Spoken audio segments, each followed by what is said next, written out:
Okay, so hi folks, welcome back to No Deal. So for the video today, we'll be looking about why time travel to the past would not be good. So if you see my video on why time travel is real, then you know that time travel to the past is almost certainly impossible. But however, we'll just assume that time travel to the past is possible just for the purposes of this video. But however, so if you go back into the past, you'll have to make sure that whatever you do does not create any changes in history, as as they would change the present, which would cause you to cease to exist. So this means that changing anything in the past would be the worst decision ever. So let us just see what would happen if someone went back in time to prevent Nazis from coming to power. But however, this would be problematic because of how will you. So you could potentially just kill Hitler before he joins the German Workers' Party, which was later renamed the National Socialist German Workers' Party, and that's where the term Nazis come from. And also you can ensure that he dies during World War I because he fought in World War I. But however, this could mean that the Nazis could still come to power with a different leader. So you could also try to stop the Nazis by trying to get them from those elections. But again, how are you going to do this? Because the Nazi Party was appealing to German people as they could actually do things, as the Weimar Republic politicians were paralyzed by the Great Depression. It could also lift Germany out of the Great Depression. It also fought against the socialists and communists, which the German people liked, as they were terrified of communism, which was fueled by the Soviet Union in the 1919 Spartacus revolt. It also provided the German people with a sense of belonging. It promised to report the Treaty of Versailles, which was the treaty that ended World War I, which was really harsh on Germany, and also took advantage of the stabbed back myth, which said that Germany lost World War I because it was sold out by politicians, as the German military was never defeated in Germany. You could also just try to fix elections to ensure that the Nazis lose, but however, this would be suspicious to all the Germans who voted for the Nazi Party, which could then be used by the Nazis to benefit them in some way. Also, the Nazis could just overthrow the Weimar Republic. But suppose you could somehow prevent the Nazis from coming to power. So what would happen? So the Weimar Republic would be was paralyzed by the Great Depression, which lessened the already small support the Weimar Republic had.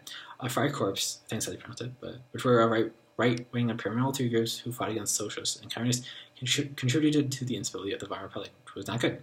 Also, the hated Treaty of Versailles was still in place, and the failure of Weimar politicians to stop the Great Depression made groups like the Nazis directive to German people. So a civil war could happen in Germany, which would be bad, because it would cause refugees to go to other European countries, which would be bad, as they're also undergoing the Great Depression as well. So Germans in Italy could also have caused the Soviet Union to invade Europe, which would probably mean that the Soviet Union takes control of most of Europe. However, the United Kingdom would probably be the only European country to stop the Soviet Union, but without help from the United States, which would remain isolationist, and no Pearl Harbor would occur, as World War II doesn't happen. So the United Kingdom probably couldn't survive for long. But however, with the Holocaust not happening, there would be no state of Israel, which would mean that the Middle East would be totally different from how it is now. And also with World War II not happening, that would also mean that everything created during the war to help any side would not be created, which means like nuclear weapons, which could be good. But however, that also means no rockets, so like no space travel.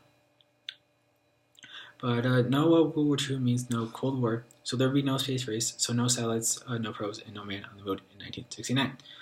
No World War II also means that the various colonies of European countries lack a reason for independence, meaning that the age of European colonialism could last longer than it did in our timeline.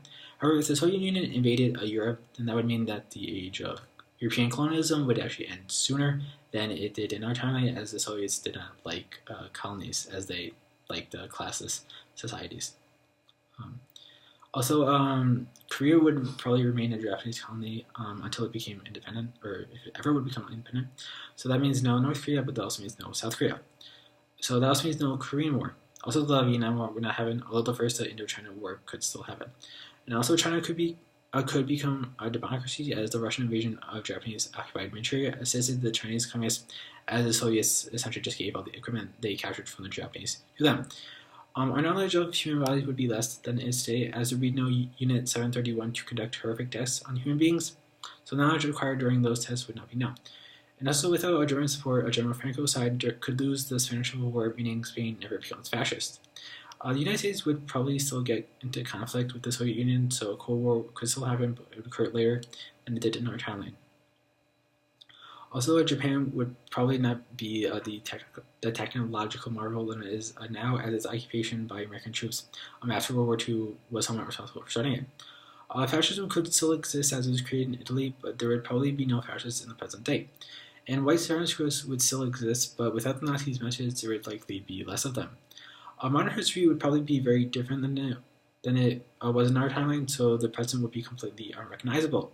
The present could also be worse than our president, so your mission would have been a failure, and ironically, you would have caused what you tried to prevent.